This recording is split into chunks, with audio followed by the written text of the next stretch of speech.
ಕಲ್ಲು ತೂರಿದವರು ಚಿಕ್ಕ ಮಕ್ಕಳ ಅಮಾಯಕರ, ಕಾನೂನಿಗೆ ಕಲ್ಲೇಟು ಕೊಟ್ಟವರಿಗೆ ಇದೆಂಥ ಸ್ಥಾನ? ಉದಯಗಿರಿ ಬೀದಿಲಿ ರಾಜಕೀಯ ರಂಪಾಟ. ಇದುವೇ ಚದುರಂಗದ ಮೊದಲ ಸ್ಟೋರಿ, ಅಪ್ರಾಪ್ತರ ಅಮಾಯಕರ.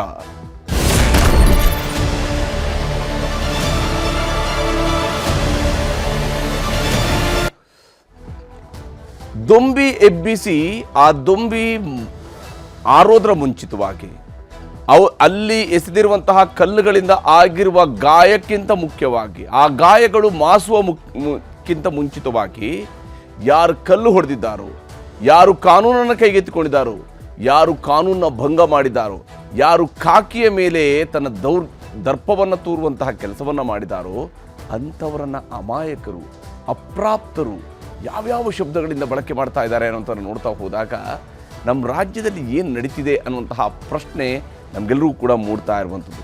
ಯಾಕಂದರೆ ಈಗಾಗಲೇ ಉದಯಗಿರಿ ಆಗಿರುವಂತಹ ಗಲಾಟೆ ವಿಚಾರಕ್ಕೆ ಸಂಬಂಧಿಸಿದಂತೆ, ಮೈಸೂರಿನ ಉದಯಗಿರಿ ಗಲಾಟೆಗೆ ಸಂಬಂಧಿಸಿದಂತೆ 13 ಜನರನ್ನು ಬಂಧಿಸಲಾಗಿದೆ. ಹೀಗೆ 13 ಜನರನ್ನು ಬಂಧಿಸಿರುವಂತಹ ಕೇಸ್ಗೆ ಸಂಬಂಧಿಸಿದಂತೆ ನೋಡ್ತಾ ಹೋದಾಗ ಪ್ರಚೋದನಕಾರಿ ಭಾಷಣ ಮಾಡಿದಂತಹ ಸುಹೇಲ್ ಸೇರಿದಂತೆ 13 ಮಂದಿಯನ್ನು ಈಗ ಅರೆಸ್ಟ್ ಮಾಡಲಾಗಿದೆ. ಈ ಪ್ರಚೋದನಕಾರಿ ಭಾಷಣ ಮಾಡಿದಂಥ ಈತ ಏನಾದರೂ ಅಪ್ರಾಪ್ತನ, ಈತ ಏನಾದರೂ ಅಮಾಯಕನ? ನಿನ್ನೆ 8 ಮಂದಿ, ಇಂದು ಮತ್ತೆ 5 ಮಂದಿ ಆರೋಪಿಗಳನ್ನು ಬಂಧಿಸಿದ್ದಾರೆ ಪೊಲೀಸರು. ಪೊಲೀಸರ ಮೇಲೆ ಕಲ್ಲೆಸೆದಂತಹ ಧೂರ್ತರನ್ನು ಈಗಾಗಲೇ ಸೆರೆ ಹಿಡಿಯುವಂತಹ ಕೆಲಸವನ್ನು ಮಾಡಲಾಗ್ತಾ ಇದೆ. ಉರಿದು ಬೆಂದಿರುವಂತಹ ಉದಯಗಿರಿಯಲ್ಲಿ ರಾಜಕೀಯದ ದಳ್ಳೂರಿ ಕೂಡ ಬಹಳ ಜೋರಾಗಿ ಸಾಗ್ತಾ ಇರುವಂಥದ್ದು. ಇವ್ರನ್ನೂ ಚಿಕ್ಕ ಮಕ್ಕಳು ಅಂತ ಹೇಳ್ಕೊಂಡು ಬ್ರ್ಯಾಂಡ್ ಮಾಡ್ತಕ್ಕಂತಹ ಕೆಲಸವನ್ನು ಮಾಡಲಾಗ್ತಾ ಇದೆ. ಇವ್ರನ್ನೂ ಅಮಾಯಕರು ಅಷ್ಟೊತ್ತಿಗೆ ಬೊಬ್ಬಿಡೋದಕ್ಕೆ ಶುರು ಮಾಡಿದ್ದಾರೆ. ಯಾವುದೇ ಕಾರಣಕ್ಕೂ ಅಮಾಯಕರನ್ನು ಬಂಧಿಸಬೇಡಿ ಅಂತ. ಯಾರು ಹಾಗಾದರೆ ಸರಿ, ಯಾರೆಲ್ಲ ಹೇಳ್ತಿದ್ದಾರಲ್ಲ ಅಮಾಯಕರನ್ನು ಬಂಧಿಸಬೇಡಿ, ಅಮಾಯಕರನ್ನು ಬಂಧಿಸಬೇಡಿ, ಅಮಾಯಕರನ್ನು ಬಂಧಿಸಬೇಡಿ ಅಂತ ಹೇಳಿಲ್ವಾ, ಅಷ್ಟೂ ರಾಜಕೀಯ ನಾಯಕರು ಅಸಲಿ ಆರೋಪಿಗಳನ್ನು ಹಾಗಾದರೆ ತಂದು ಪೊಲೀಸರಿಗೆ ಒಪ್ಪಿಸ್ತಾರಾ? ಅವರ ಮನೆಗಳವರು ಬಂದು ಇವನು ಅಸಲಿ ಆರೋಪಿ ಅಂತ ಹೇಳ್ಕೊಂಡು ತಂದು ಒಪ್ಪಿಸ್ತಾರಾ? ಈತ ಕಲ್ಲೆಸಿದವ ಅಂತ ಹೇಳ್ಕೊಂಡು ಕಲ್ಲೆಸಿದಾರ? ಏನು ರಾತ್ರಿಯಲ್ಲಿ ಏನು ಪ್ರೇತಾತ್ಮಗಳು ಬಂದು ಅಲ್ಲಿ ಕಲ್ಲು ಹೊಡಿತಾವ? ಅಲ್ಲಿ ಹೊಡೆದಿರುವಂತಹ ಕಲ್ಲು ಪೊಲೀಸರಿಗೆ ಆಗಿರುವಂತಹ ಗಾಯ, ಪೊಲೀಸ್ ವಾಹನಗಳಿಗೆ ಆಗಿರುವಂತಹ ಹಾನಿ ಇವೆಲ್ಲವೂ ಕೂಡ ವಾಸ್ತವ. CCTV ಫುಟೇಜ್ಗಳು ಕೂಡ ಇರೋದಿಲ್ವ? ಹಾಗಾದರೆ ಯಾವ ರೀತಿಯಲ್ಲಿ ನಡೀತಾ ಇದೆ ಅಂತೇಳಿ ಈ ಉದಯಗಿರಿ ಅರೆಸ್ಟ್ ಉರಿಯ ಸಂಬಂಧಪಟ್ಟಂತೆ ಇರುವಂಥ ಕೆಲವೊಂದು ಮಾಹಿತಿಯನ್ನು ನಿಮಗೆ ನೀಡ್ತಾ ಹೋಗ್ತೀನಿ. ಬಹಳ ಮುಖ್ಯವಾಗಿ ಉದಯಗಿರಿ ಉರಿಗೆ ಸಂಬಂಧಪಟ್ಟಂತೆ 13 ಮಂದಿಯನ್ನು ಅರೆಸ್ಟ್ ಮಾಡಲಾಗಿದೆ. ಮೈಸೂರಿನ ಉದಯಗಿರಿ ಗಲಾಟೆಗೆ ಸಂಬಂಧಿಸಿದಂತೆ 13 ಜನರನ್ನು ಈಗಾಗಲೇ ಪೊಲೀಸರು ಬಂಧಿಸಿದ್ದಾರೆ. ಹೀಗೆ ಬಂಧಿಸಿರುವಂತಹ ಪೊಲೀಸರಲ್ಲಿ ಪ್ರಚೋದನಕಾರಿ ಭಾಷಣ ಮಾಡಿದಂತಹ ಸುಹೇಲ್ ಸೇರಿದಂತೆ 13 ಮಂದಿ ಆರೋಪಿಗಳನ್ನು ಬಂಧಿಸಲಾಗಿದೆ. ನಾನು ನಿಮಗೆ ಈ ಆರೋಪಿಗಳ ವಯಸ್ಸನ್ನು ಕೂಡ ಹೇಳ್ತೀನಿ ಇವತ್ತು. ಯಾಕೊತ್ತಾ, ಈ ವಯಸ್ಸು ಹೇಳಲೇಬೇಕಂತ ಅನಿವಾರ್ಯತೆ ಇದೆ. ಇವರು ಚಿಕ್ಕ ಮಕ್ಕಳು ಪಾಪ ಅಂತ ಹೇಳ್ತಾರಲ್ಲ, ಆ ಕಾರಣಕ್ಕಾಗಿ ಆದರೂ ಕೂಡ ನೋಡಬೇಕು. ನಿನ್ನೆ 8 ಮಂದಿ, ಇಂದು ಮತ್ತೆ 5 ಆರೋಪಿಗಳನ್ನು ಬಂಧಿಸಲಾಗಿದೆ. ಇದುವರೆಗೆ ಬಂಧಿಸಲಾಗಿರೋದು ಕೇವಲ 13 ಮಂದಿಯನ್ನು ಮಾತ್ರ. ಪೊಲೀಸರು ಇಲ್ಲಿ ಹುಡುಕಿ ಯಾರ್ದೋ ಮನೆಯಿಂದ ನುಗ್ಗಿ ಕರ್ಕೊಂಡು ಬರ್ತಾ ಇಲ್ಲ. ಆದರೆ ಆಲ್ರೆಡಿ ಅರೆಸ್ಟ್ ಮಾಡಿರ್ತಕ್ಕಂತಹ ವ್ಯಕ್ತಿಗಳ ಕುಟುಂಬದವರು ಬಂದು ಕಣ್ಣೀರು ಹಾಕೋದಕ್ಕೆ ಶುರು ಮಾಡಿದ್ದಾರೆ. ಪೊಲೀಸ್ ಠಾಣೆ ಮುಂದೆ ಕಣ್ಣೀರು ಹಾಕೋದಕ್ಕೆ ಶುರು ಮಾಡಿದ್ದಾರೆ. ನಮ್ಮವರು ಅಮಾಯಕರು ಅಂತ ಹೇಳ್ಕೊಂಡು ಹೇಳೋದಕ್ಕೆ ಶುರು ಮಾಡಿದ್ದಾರೆ. ಅವರು ಆ ಕಡೆ ಕೂಗ್ತಿದ್ದಂಗೆ ಈ ಕಡೆ ರಾಜಕೀಯ ನಾಯಕರುಗಳ ಕೂಗು ಶುರುವಾಗಿದೆ, ಅಮಾಯಕರನ್ನು ಬಂಧಿಸಬೇಡಿ ಅಂತೇಳಿ. ಪೊಲೀಸರ ಮೇಲೆ ಕಲ್ಲು ಎಸೆದ ಧೂರ್ತರನ್ನು ಸೆರೆ ಹಿಡಿತಾ ಇರುವಂಥದ್ದು ಈಗ ಖಾಕಿ. ಆ ಧೂರ್ತರನ್ನು ಸೆರೆ ಹಿಡಿಯುವಂತಹ ಕೆಲಸವನ್ನು ಪೊಲೀಸರು ಮಾಡ್ತಾ ಇದ್ದಾರೆ. CCTV ದೃಶ್ಯಗಳನ್ನು ಆಧರಿಸಿಯೇ ದೊಂಬಿ ಎಬ್ಬಿಸಿದ್ದವರ ಪತ್ತೆಗೆ ಕ್ರಮವನ್ನು ಕೈಗೊಳ್ಳಲಾಗ್ತಾ ಇದೆ. ದೊಂಬಿ ಎಬ್ಬಿಸಿದವರನ್ನು ಪತ್ತೆ ಹಚ್ಚುವಂತಹ ಕ್ರಮವನ್ನು CCTV ಫುಟೇಜ್ಗಳನ್ನು ಆಧರಿಸಿ, ತಮ್ಮ ಬಳಿ ಇರುವಂತಹ ಲಭ್ಯವಿರುವಂತಹ ದೃಶ್ಯಗಳನ್ನು ಆಧರಿಸಿ ಈಗ ಪತ್ತೆ ಹಚ್ಚುವಂತಹ ಕೆಲಸವನ್ನು ಮಾಡಲಾಗ್ತಾ ಇದೆ. ಆ ಕೆಲಸವನ್ನು ಈಗ ಮಾಡ್ತಾ ಇದ್ದಾರೆ. ಆದರೆ ಈ FIRಗೆ ಸಂಬಂಧಪಟ್ಟಂತೆ ನೋಡ್ತಾ ಹೋದಾಗ ಇದಕ್ಕೆ ಸಂಬಂಧಪಟ್ಟಂಥ FIRನಲ್ಲಿರುವಂತಹ ಅಂಶಗಳನ್ನು ಕೂಡ ನಾವು ಗಮನಿಸಬೇಕು. ಅವಾಚ್ಯ ಪೋಸ್ಟ್ ಹಾಕಿದ್ದಂತಹ ಸತೀಶ್ನನ್ನು ಠಾಣೆಗೆ ಕರೆತರಲಾಗಿತ್ತು. ಠಾಣೆಗೆ ನಾವು ಆತನನ್ನು ಕರ್ಕೊಂಡು ಬಂದಿದ್ವಿ. ರಾತ್ರಿ 8:30 ಗಂಟೆಗೆ ಠಾಣೆ ಬಳಿ ಜಮಾಯಿಸಿದಂತಹ ಮುಸ್ಲಿಂ ಯುವಕರು 8:30 ಸುಮಾರಿಗೆ ಮುಸ್ಲಿಂ ಯುವಕರು ಠಾಣೆಯ ಹತ್ತಿರಕ್ಕೆ ಬಂದು ಜಮಾಯಿಸ್ತಾರೆ. ಅದಾದ ನಂತರ ಆರೋಪಿಯನ್ನು ನಮ್ಮ ವಶಕ್ಕೆ ಕೊಡಿ ಅಂತೇಳಿ ಕೂಗಾಟ ಶುರು ಮಾಡ್ತಾರೆ. ಯಾರಿವರು ಅಂತೇಳಿ, ಈ ರೀತಿಯಾಗಿ ಆರೋಪಿಯನ್ನು ನಮ್ಮ ವಶಕ್ಕೆ ಕೊಡಿ ಅಂತ ಕೇಳುವಂತಹ ಧೈರ್ಯ ಇವರುಗಳಿಗೆ ಎಲ್ಲಿಂದ ಬರುತ್ತೆ ಅಂತೇಳಿ, ಯಾವ ಕಾನೂನು ಅಡಿಯಲ್ಲಿ ಇವರು ಕೇಳ್ತಾ ಇದ್ದಾರೆ ಅಂತೇಳಿ ಇದು ಪದೇ ಪದೇ ಮರುಕಳಿಸ್ತಾ ಇರುವಂಥದ್ದು. ಇಂಥ ಘಟನೆಗಳು, ಈ ದೊಂಬಿಗೂ ಮುಂಚಿತವಾಗಿ ಆಗುವಂತಹ ಮಾತು ಇದು. ಇದಕ್ಕೆ ಇನ್ನಾದರೂ ಬ್ರೇಕ್ ಹಾಕಿಸಲೇಬೇಕು. ನಮ್ಮ ರಾಜ್ಯದಲ್ಲಿ ಧರ್ಮದ ಬಗ್ಗೆ ಮಾತನಾಡಿದ್ದಾನೆ ಅಂತ ಯುವಕರ ಕೂಗಾಟ. ಹೌದು ಅವರ ಧರ್ಮದ ಬಗ್ಗೆ ಮಾತನಾಡಿದ್ದಾನೆ ಅಂತ ಹೇಳಿ ಆದಾಗ ಈತನನ್ನು ಈ ರೀತಿಯಾಗಿ ಧರ್ಮಗಳ ನಡುವೆ ವಿಷಬೀಜ ಬಿತ್ತುವಂತಹ ಇಂತಹ ವ್ಯಕ್ತಿಗಳನ್ನು ಪೊಲೀಸರು ಇಮಿಡಿಯೇಟ್ ಆಗಿ ಅರೆಸ್ಟ್ ಮಾಡಿ ಅವ್ರನ್ನೂ ಕೂಡ ಒದ್ದು ಒಳಗೆ ಹಾಕುವಂಥ ಕೆಲಸವನ್ನು ಮಾಡಲೇಬೇಕಾಗುತ್ತೆ. ಇಲ್ಲದೆ ಹೋದಾಗ ಏನಾಗುತ್ತೆ, ಈ ರೀತಿಯಾದಂಥ ದೊಂಬಿಗೆ ಅದು ಪ್ರಚೋದನೆಯೂ ಕೂಡ ಆಗುತ್ತೆ. ಪ್ರಚೋದನೆ ನಾನಾ ಸ್ವರೂಪಗಳಲ್ಲಿ ಆಗ್ತಿರುವಂಥದ್ದು. 9:15 ಅಂದರೆ 9 ಗಂಟೆ 15 ನಿಮಿಷದ ಹೊತ್ತಿಗೆ ಏಕಾಏಕಿ ಸುಮಾರು 1,000 ಮುಸ್ಲಿಂ ಯುವಕರ ಗುಂಪು ಅಲ್ಲಿ ಜಮಾವಣೆಗೊಂಡಿದೆ ಅನ್ನುವಂಥದ್ದನ್ನು ಪೊಲೀಸರು ದಾಖಲಿಸಿರುವಂತಹ FIR ಅಲ್ಲಿ ಹೇಳ್ಕೊಂಡಿದ್ದಾರೆ. ವಾಹನ ಸಂಚಾರಕ್ಕೆ ಅಡ್ಡಿಪಡಿಸಿ ಕೂಗಾಟವನ್ನು ಶುರು ಮಾಡ್ತಾರೆ, ರಸ್ತೆಯನ್ನು ಬ್ಲಾಕ್ ಮಾಡ್ತಾರೆ, ವಾಹನ ಸಂಚಾರಕ್ಕೆ ಅಡ್ಡಿಪಡಿಸ್ತಾರೆ. ಪೊಲೀಸರು ಎಷ್ಟೇ ಹೇಳಿದರೂ ಕೂಡ ಆ ಗುಂಪು ಕೇಳುವ ಪ್ರಯತ್ನವನ್ನು ಮಾಡಲಿಲ್ಲ. ಎಷ್ಟೇ ಹೇಳಿದ್ರು, ಏನೇ ಕನ್ವಿನ್ಸ್ ಮಾಡಿದ್ರು ಅವರು ಕೇಳಲಿಲ್ಲ. ಪೊಲೀಸರ ಮೇಲೆ, ಠಾಣೆ ಮೇಲೆ ಕಲ್ಲು ತೂರಾಟವನ್ನು ಮಾಡ್ತಾರೆ. ಇದರಿಂದಾಗಿ ಹಲವರು ಗಾಯಗೊಂಡಿದ್ದಾರೆ. ಈ ಅಂಶವನ್ನು FIR ನಲ್ಲಿ ದಾಖಲಿಸಿದ್ದಾರೆ. ಕಲ್ಲು ತೂರಾಟಕ್ಕೆ ಪೊಲೀಸ್ ಠಾಣೆಯ ಗಾಜು ಕಿಟಕಿಗಳು ಪುಡಿ ಪುಡಿಯಾಗಿದ್ದಾವೆ. ಅಂದರೆ ಸಾರ್ವಜನಿಕ ಆಸ್ತಿಗೆ ನಷ್ಟ ಉಂಟು ಮಾಡುವಂತಹ ಕೆಲಸವನ್ನು ಈ ಕಿಡಿಗೇಡಿಗಳು ಮಾಡಿದ್ದಾರೆ. ಬಂದೋಬಸ್ತಿನಲ್ಲಿದ್ದ ಪೊಲೀಸರ ಮೇಲೂ ಕೂಡ ಕಲ್ಲು ತೂರಾಟವನ್ನು ನಡೆಸಲಾಗಿದೆ.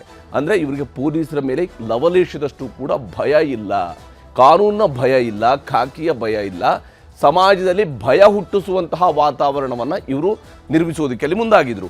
ವಾಹನ ಓಡಾಟ ಮಾಡದಂತೆ ಬೆಂಕಿ ಹಚ್ಚಿ ಪುಂಡಾಟವನ್ನು ಕೂಡ ಮೆರೆದಿದ್ದಾರೆ. ಆ ಸ್ಥಳದಲ್ಲಿ ವಾಹನ ಓಡಾಡಬಾರ್ದು ಅಂತೇಳಿ ಅಲ್ಲೇ ಬೆಂಕಿ ಹಚ್ಚಿಕೊಂಡು ಪುಂಡಾಟ ಮೆರೆದಿದ್ದಾರೆ. ಇನ್ನು ಪೊಲೀಸರ ಮೇಲೆ ಮನ ಬಂದಂತೆ ಕಲ್ಲು ತೂರಾಟವನ್ನು ಕೂಡ ನಡೆಸಿದ್ದಾರೆ. ಪೊಲೀಸರ ಮೇಲೆ ಮನ ಬಂದಂತೆ ಕಲ್ಲು ತೂರಾಟ ನಡೆಸಿದ್ದಾರೆ. ಅಂದರೆ ಯಾವ ಸ್ವರೂಪದಲ್ಲಿ ಇದ್ದಕ್ಕಿದ್ದಂತೆಯೇ ಅರ್ಧ ಗಂಟೆ, ಮುಕ್ಕಾಲು ಗಂಟೆ, 1 ಗಂಟೆ ಅವಧಿಯಲ್ಲಿ ಇಡೀ ಚಿತ್ರಣ ಬದಲಾಗುತ್ತೆ ಅಂತ ಹೇಳಿದರೆ ಇದಕ್ಕೆ ಕಾನೂನು ಸುವ್ಯವಸ್ಥೆ ಇರುವಂತಹ ರಾಜ್ಯ ಅಂತ ಹೇಳೋದಕ್ಕೆ ಸಾಧ್ಯ ಆಗುತ್ತಾ? ಅವಾಚ್ಯ ಶಬ್ದಗಳಿಂದ ಅವರು ನಿಂದಿಸ್ತಾರೆ, ಪೊಲೀಸರನ್ನು ನಿಂದಿಸ್ತಾರೆ. ಯಾವ ವ್ಯಕ್ತಿ ಪೋಸ್ಟ್ ಮಾಡಿರ್ತಾರೋ ಆ ವಿಚಾರದಲ್ಲಿ ನಿಂದಿಸೋದಕ್ಕೆ ಶುರು ಮಾಡ್ತಾರೆ. ಕಲ್ಲು ತೂರಾಟದಿಂದ ಸಾರ್ವಜನಿಕರಿಗೂ ಕೂಡ ಗಾಯಗಳಾಗಿವೆ. ಅಂದರೆ ಇವರು ಕಲ್ಲು ತೂರಾಟ ನಡೆಸೋದು ಬೇಕಾಬಿಟ್ಟಿಯಾಗಿ ಕಲ್ಲು ತೂರಾಟ ನಡೆಸಿದ್ದಾರೆ. ಸಾರ್ವಜನಿಕರಿಗೂ ಕೂಡ ಇದರಿಂದ ಗಾಯಗಳಾಗಿವೆ. DCP ಅವರ 2 ಸೇರಿದಂತೆ ಪೊಲೀಸ್ ಅಧಿಕಾರಿಗಳ ವಾಹನಗಳ ಮೇಲೆ ಕಲ್ಲು ತೂರಾಟವಾಗಿತ್ತು. DCP ಅವರ 2 ವಾಹನಗಳು ಸೇರಿದಂತೆ ಪೊಲೀಸ್ ಹಿರಿಯ ಅಧಿಕಾರಿಗಳ ವಾಹನಗಳ ಮೇಲೂ ಕೂಡ ಕಲ್ಲು ತೂರಾಟವನ್ನು ನಡೆಸಲಾಗಿದೆ. ಸರ್ಕಾರಿ ಆಸ್ತಿ ಮತ್ತು ವಾಹನಗಳನ್ನು ಜಖಂ ಮಾಡಲಾಗಿದೆ ಅನ್ನುವಂಥದ್ದನ್ನು ಕೂಡ ಇಲ್ಲಿ ಹೇಳಿದ್ದಾರೆ. ಅಷ್ಟೇ ಅಲ್ಲದೆ ಇಷ್ಟೆಲ್ಲ ಆಗಿದೆ. FIR ನಲ್ಲಿ ಘಟನೆಯ ವಿವರ ಇದೆ. ಆದರೆ FIR ಅಲ್ಲಿ ದಾಖಲಾಗಿರುವಂತಹ ಸಂದರ್ಭದಲ್ಲಿನೇ ಮತ್ತೊಂದು ಕಡೆಯಲ್ಲಿ ಉಪಮುಖ್ಯಮಂತ್ರಿಗಳಾಗಿರುವಂತಹ DK ಶಿವಕುಮಾರ್ ಅವರು ನಿನ್ನೆ ಮಾತನಾಡ್ತಾ ಇದೇ ಕಲ್ಲು ತೂರಾಟ ನಡೆಸಿ ದೊಂಬಿ ಎಬ್ಬಿಸಿದವರ ಬಗ್ಗೆ ಏನು ಹೇಳಿದ್ರು ತೋರಿಸ್ತೀನಿ. ಎಲ್ಲ ಚಿಕ್ಕ ಹುಡುಗರಂತೆ. ಆ ವಿಡಿಯೋನು ನಾನು ನೋಡಿದ್ದೇನೆ. ಚಿಕ್ಕ ಹುಡುಗರು 14, 15, 17, 18 ವರ್ಷದ ಹುಡುಗರು. ಪಾಪ ಅವರೆಲ್ಲ ಬಂದು, ಹಿರಿಯರೆಲ್ಲ ಬಂದು ತಡೆದು ಮಾಡಿ ಬುದ್ಧಿವಾದ ಹೇಳಿ ಅವ್ರನ್ನೆಲ್ಲ ಅವ್ರಿಗೂ ಏಟು ಬಿದ್ದಿದೆ. ಎಲ್ಲ ಚಿಕ್ಕ ಹುಡುಗರಂತೆ 14, 15, 16, 17, 18 ವರ್ಷದವರು. ಅವ್ರಿಗೆ ದೊಡ್ಡವರು ಬಂದು ಬುದ್ಧಿ ಹೇಳಿದ್ರಂತೆ. ಅಲ್ಲ, ಈ ಚಿಕ್ಕ ಮಕ್ಕಳನ್ನು ಈ ರೀತಿಯಾಗಿ ಕಲ್ಲು ಹೊಡಿಯೋದಕ್ಕೆ ತಯಾರಿ ಮಾಡ್ತಾರೆ ಅಂತ ಹೇಳಿದರೆ ಮುಂದೆ ಹಾಗಾದರೆ ದೊಡ್ಡ ಆಪತ್ತಿದೆ ಅಂತೇಳಿ ಅರ್ಥ. ಒಂದು, ಅವರು ಚಿಕ್ಕ ಹುಡುಗರಾಗಿದ್ದರೂ ಕೂಡ ಅವ್ರನ್ನ ಬಾಲಾಪರಾಧಿಗಳಾಗಿ ಕನ್ಸಿಡರ್ ಮಾಡಬೇಕಾಗತ್ತೆ, ಅಥವಾ ಬಾಲ ಆರೋಪಿಗಳಾಗಿ ಅವ್ರನ್ನ ಕನ್ಸಿಡರ್ ಮಾಡಬೇಕಾಗತ್ತೆ. ಅಥವಾ ಇಲ್ಲಿ ದೊಡ್ಡವರು ಯಾರು ಇರಲೇ ಇಲ್ವಾ? ಹಾಗಾದರೆ ಚಿಕ್ಕವರನ್ನು ಮುಂದಿಟ್ಟುಕೊಂಡು ದೊಡ್ಡವರು ಆಟವನ್ನು ಆಡಲೇ ಇಲ್ವಾ? ಹಾಗಾದರೆ ಯಾಕೆ ನಿಮ್ಗೆ ಇದನ್ನು ಕೇಳ್ತಿದ್ದೀನಿ ಅಂತ ಹೇಳಿದರೆ, ಈಗಾಗಲೇ ಬಂಧನಕ್ಕೊಳಗಾಗಿರುವಂತಹ ವ್ಯಕ್ತಿಗಳ ಏಜನ್ನು ನಾವಿಲ್ಲಿ ಗಮನಿಸಬೇಕು. ಯಾರ್ಯಾರು ಚಿಕ್ಕ ಮಕ್ಕಳು? ಇವರ ಅಯಾನ್ ಬಿನ್ ಜಬೀವುಲ್ಲಾ 19 ವರ್ಷ. ನಮ್ಮ ದೇಶದಲ್ಲಿ ಓಟು ಹಾಕೋದಕ್ಕೆ 18 ವರ್ಷದ ಮೇಲೆ ಆತ ವಯಸ್ಕ ವ್ಯಕ್ತಿ ಅಂತೇಳಿ ಕನ್ಸಿಡರ್ ಮಾಡ್ತಾರೆ. ಮದುವೆ ಆಗೋದಕ್ಕೆ ಮಾತ್ರ 21 ವರ್ಷ ಹುಡುಗರಿಗೆ. ಇವನಿಗೆ 19 ವರ್ಷ. ಏಜಾದ್ ಬಿನ್ ಅಬ್ದುಲ್ ವಾಜೀದ್, ಈತನಿಗೂ ಕೂಡ 19 ವರ್ಷ. ಇನ್ನು ಸಾದಿಕ್ ಪಾಷಾ 30 ವರ್ಷದವನು, 30 ವರ್ಷ ಈತನಿಗೆ. ಇದು ಪೊಲೀಸರ ಡಾಕ್ಯುಮೆಂಟ್ಸ್ಗಳ ಪ್ರಕಾರವಾಗಿ ಇರುವಂಥ ಏಜ್. ಇದು ಪೊಲೀಸರು ನೀಡ್ತಾ ಇರುವಂಥದ್ರ ಪ್ರಕಾರ. ಅರ್ಬಾಜ್ ಶರೀಫ್ 24 ವರ್ಷ. ಹಾಗಾದರೆ ಇವರೆಲ್ಲರೂ ಕೂಡ ಅಮಾಯಕರ? ಇವರೆಲ್ಲರೂ ಚಿಕ್ಕ ಮಕ್ಕಳ? ಇವರು 24 ವರ್ಷ ಅರ್ಬಾಜ್ ಶರೀಫ್. ಇನ್ನೊಬ್ಬ ಶೋಹೇಬ್ ಪಾಷಾ 26 ವರ್ಷದವನು. ಶೋಹೇಬ್ ಪಾಷಾ 26 ವರ್ಷದವನು. ಇವ್ರುಗಳನ್ನು ಈಗಾಗಲೇ ಪೊಲೀಸರು ಬಂಧಿಸಿರುವಂಥದ್ದು. ಅಂದರೆ ಎಷ್ಟು ಸುಲಭವಾಗಿ 14, 15, 16, 17, 18 ಅಂತ ಹೇಳಿದರೆ ಅಷ್ಟು ಸುಲಭವಾಗಿ ಹೇಳುವಂಥದ್ದು ಬಹಳ ಸುಲಭ. ಆದರೆ ಇಲ್ಲಿ ಒಂದು ಕಡೆಯಲ್ಲಿ ಅಪ್ರಾಪ್ತರು ಅಂತ ಹೇಳುವಂಥದ್ದು, ಮತ್ತೊಂದು ಕಡೆಯಲ್ಲಿ ಆಲ್ರೆಡಿ ಕಾಂಗ್ರೆಸ್ ನಾಯಕರು ಮತ್ತು SDPI ನಾಯಕರು ಅಮಾಯಕರನ್ನು ಬಂಧಿಸಬೇಡಿ ಅಂತ ಫರ್ಮಾನು ಹೊರಡಿಸಿದ್ದಾರೆ.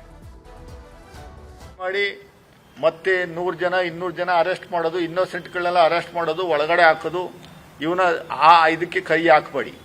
ಯಾರ್ಯಾರು ತಪ್ಪು ಮಾಡಿದರೆ ಅವ್ರನ್ನ ಅರೆಸ್ಟ್ ಮಾಡುವಂಥ ಕೆಲಸವನ್ನು ನೀವು ಏನು ಮಾಡಿದಿರಿ ಅದು ಪೂರ್ವ ತನಿಖೆಯನ್ನು ಮಾಡಿ, ಅದಕ್ಕೆ ಹಿಂದೆ ಯಾರಿದ್ದಾರೆ, RSSನವರು ಯಾವ ಪಾತ್ರ ಇದೆ, BJಪಿಯವರು ಯಾವ ಪಾತ್ರ ಇದೆ ಅವರ ತನಿಖೆಯನ್ನು ಮಾಡಬೇಕು ಅಂತ ನಾನು ಆಗ್ರಹಿಸ್ತೀನಿ.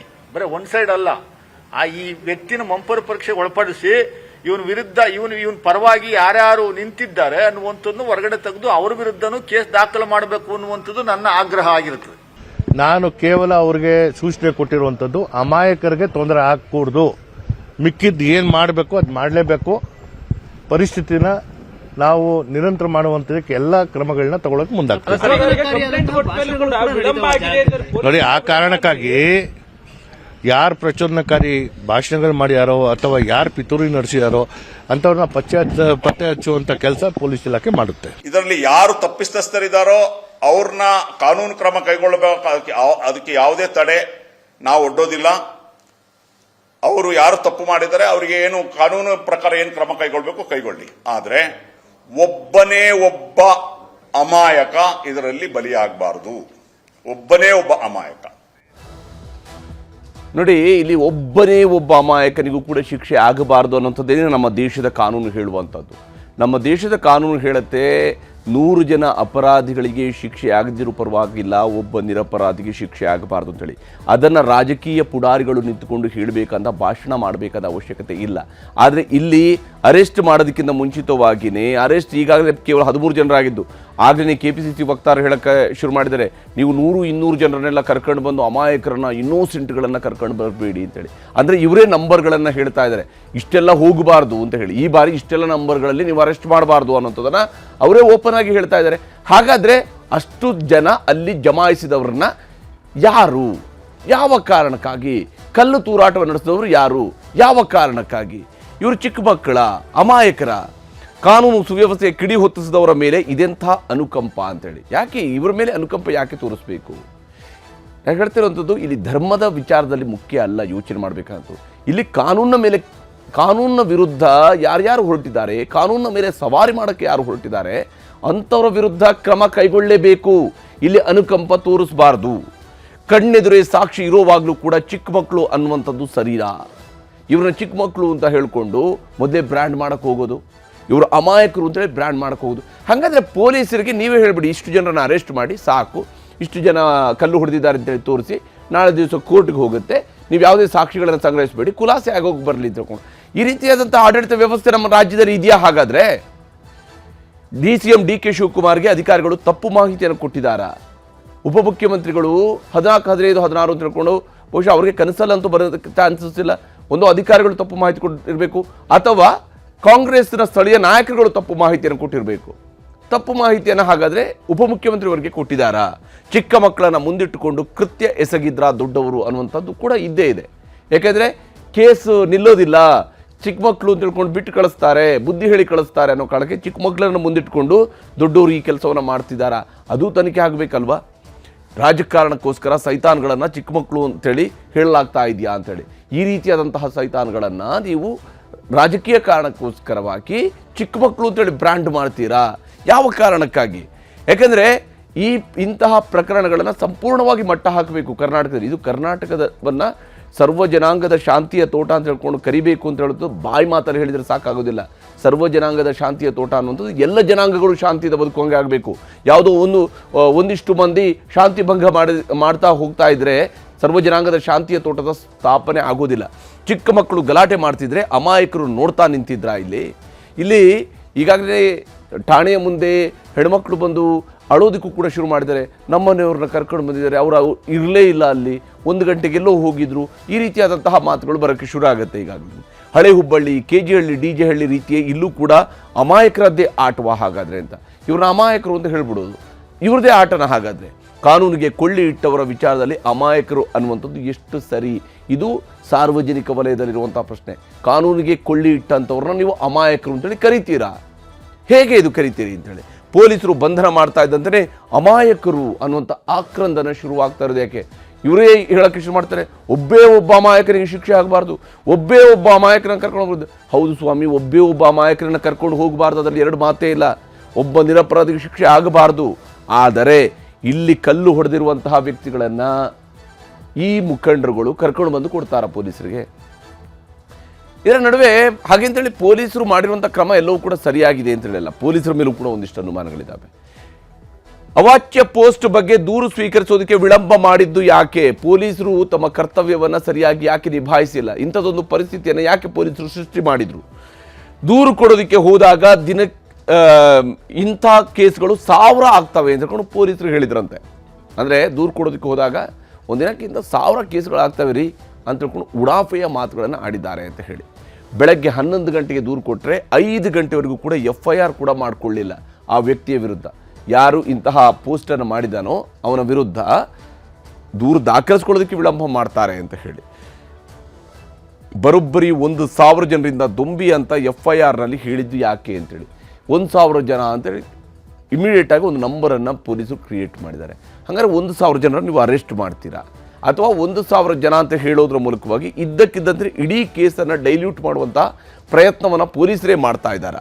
ಪೋಸ್ಟ್ ಹಾಕಿದವನು RSS ವ್ಯಕ್ತಿ ಅನ್ನುವಂತಹ ಕಾರಣಕ್ಕಾಗಿ ಕ್ರಮ ಕೈಗೊಳ್ಳೋದಕ್ಕೆ ವಿಳಂಬ ಆಯಿತಾ?